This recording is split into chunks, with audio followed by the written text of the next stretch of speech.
Hello, my name is Spring Cullen, and today I will be presenting our work short titled Towards Digital Independence on behalf of my co-authors. Young autistic adults aged 18 to mid-30s are an underrepresented group in the body of academic literature. Furthermore, as autism is a spectrum, level 2 autism, particularly those autistic adults who do not live independently, are represented even more sparsely. When using social technologies such as Facebook or Instagram, autistic young adults can be vulnerable to abuse, face struggles navigating social dynamics, and can struggle setting safe boundaries online. Many social media users face similar challenges. However, we find these challenges to be exacerbated for this group. Previous research has studied the relationship between children or youth with autism and parental involvement in social technology usage.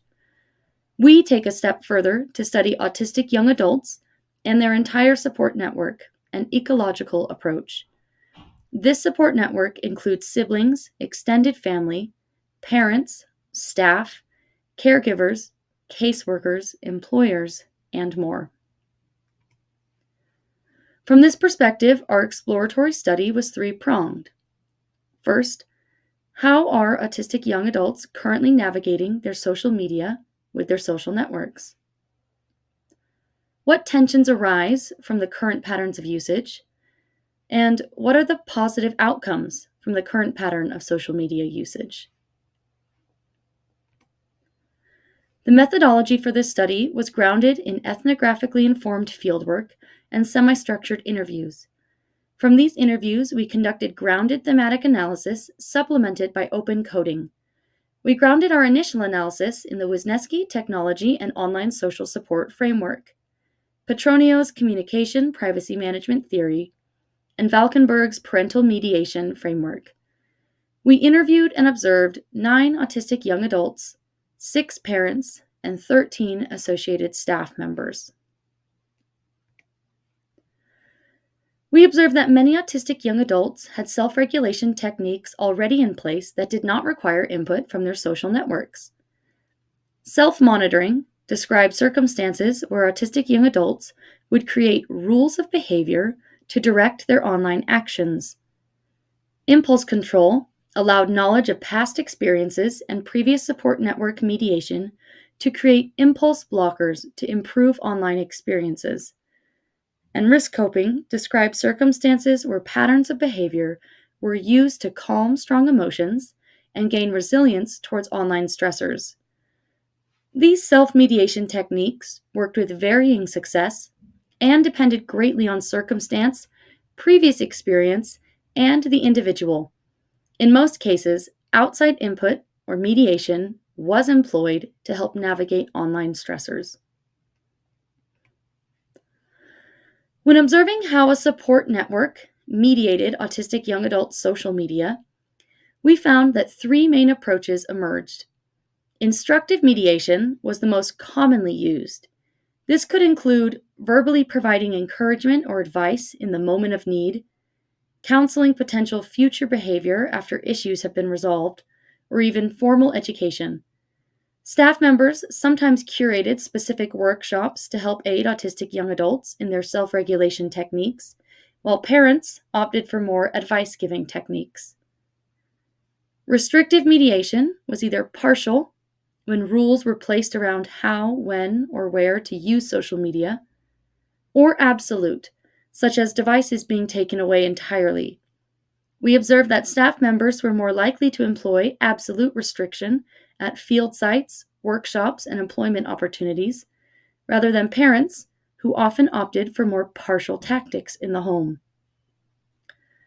Passive monitoring describes instances where individuals in a support network either manually checked social media accounts to verify behavior was safe and appropriate, or used a third-party software to manage online behavior. Petronio's Communication Privacy and Management Theory explores how individuals navigate the tensions between disclosing and concealing private information. Some key concepts from this theory include co-ownership, which asserts that individuals jointly own private information and must negotiate its disclosure with others. Privacy rules and boundary setting, which describes circumstances where people establish rules for managing their private information and set boundaries to regulate its flow. And boundary turbulence, which occurs when there is a disruption in the management of private information, leading to conflicts or uncertainty in the relationships. In essence, CPM highlights the complexities of privacy management in interpersonal communication, emphasizing the collaborative nature of privacy regulation and the potential for turbulence when these boundaries are challenged or violated. From our observations, we found that when an autistic young adult support network involved themselves in their social media usage, these principles played out in the following ways. For co-ownership, we observed that support networks often became co-owners of private information when young adults voluntarily sought them out to troubleshoot online stressors and ask for advice. This is different from other populations. For privacy rules, we observed that it was usually the support network that developed the initial privacy rules, which was then taught to autistic young adults. Some autistic young adults took rules to heart and kept them adamantly, while others did not.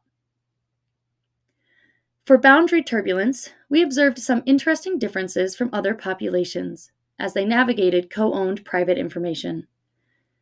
Typically, the trigger for boundary turbulence was not information or circumstance that felt too private to be shared with a support network. That was not typically a concern for the observed autistic young adults. In fact, support networks often tried to help young adults learn that others care about privacy and that they should respect those boundaries. Or they would try to tell the young adults that they should care about privacy for their own information. But none of the young adults observed expressed a desire for privacy themselves. Rather, anything that resulted in an autistic young adult losing access to technology was considered an issue to them. If they worried that their parents or support person would restrict their technology use, then they did not want to share information with them, causing boundary turbulence. As social networks mediated, there were many tensions that arose between them and autistic young adults. At times, some young adults appreciated the support given, while others felt frustrated that their online interactions were not completely their own. Finally, many of the outcomes of support network mediation of social technologies were positive. Many interventions were repeated through different layers of the support network, such as parents and case managers repeating the same safety principles. This repetition created a reinforced mediation approach that was more memorable and effective for many young adults.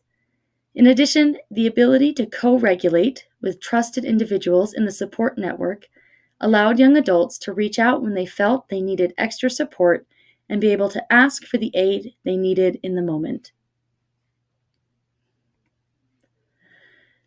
From these discussed results and more, we observed a great need to find a balance between self-regulation and support network mediation. Although young adults were very open to support from a wide variety of individuals, parents, siblings, service providers, in fact, they often sought direction from others to understand the why behind various social interactions and the what that they should do in response. Nonetheless, autistic young adults are just that, adults that desire independence. With more emphasis on teaching positive coping skills and mindfulness, and a better balance between safety and independence may be met. This may be more effective than simply removing access or restricting social media usage entirely. In addition, there is a gap in the educational training for all individuals in the support network. Many parents and caregivers confided that they do not know how to operate social technologies, and so they opt for restriction because it's a simpler method of controlling the safety of their adult children. Engaging the entire support network and allowing both autistic young adults and parents or caregivers to all receive essential educational training could create more unity between parties and promote the safety and independence both crave. From our observations, we believe that continuous training and personalized support will be more beneficial, as one-off lessons were typically ineffective.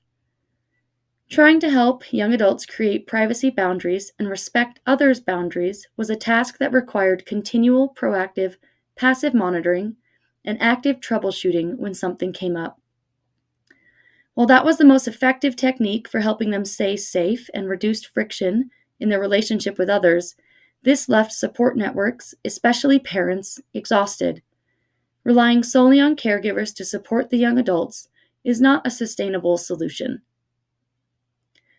Finally, there is room for the design of social technologies themselves to better facilitate self-regulation for autistic young adults. Recent breakthroughs in large language models and other AI could be embedded into social technologies in a way that assists usage while promoting independence. While young adults did have some self-regulation techniques, the rules were often overly simplistic, or they would have a difficult time with impulse control. Designing social media to help with impulse control could be beneficial for this population. Thank you for listening.